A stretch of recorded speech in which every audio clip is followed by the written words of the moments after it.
everyone, Emily Duplessis here from Rental Rookie, and today I'm going to answer the question, what is an ROI? And I have to laugh when I answer this question because for the probably 3 or 4 months that we looked for our first rental property, I could not wrap my head around what an ROI was, and my husband, it just drove him crazy as a finance guy, so it always makes me laugh whenever I talk about ROI. But first off, ROI stands for return on investment.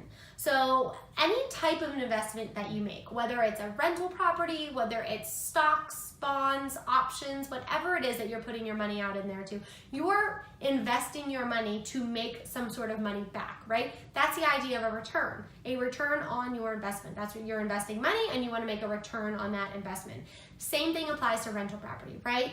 We buy a rental property, let's say that it costs us $20,000 to buy that rental property. We're looking to make a certain amount each month, each year. That will be our return on investment. And typically when we talk about a return on investment, we're dealing with percentages, right? We're not dealing with cash, which was a big thing for me in the very beginning, but we're dealing with a percentage, right? So let's say, the stock market maybe gives you an annual return of 8% a year, 7%. Maybe there's some REITs and things out there that give you 6% return a year.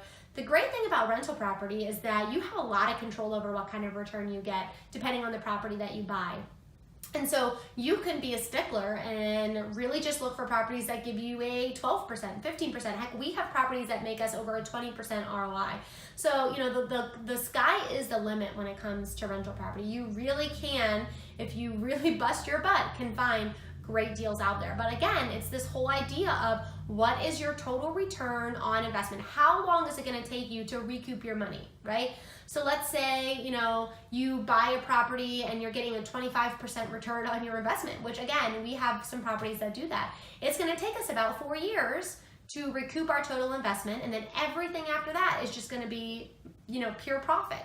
So when we talk about this return on investment, that's what we're talking about. Now, I'll go a little bit deeper and I'll actually answer the how to calculate it when it comes to rental property. And what you basically want to look for is this just a simple division problem. You want to take your total net cash flow from the year, so what you actually made, less all of your expenses, all of your debt payments, debt service, so just pure cash flow each year. You want to take that and you want to divide it by the total cash that you invested in your property. And that's going to give you your percentage of your return on your investment for each year.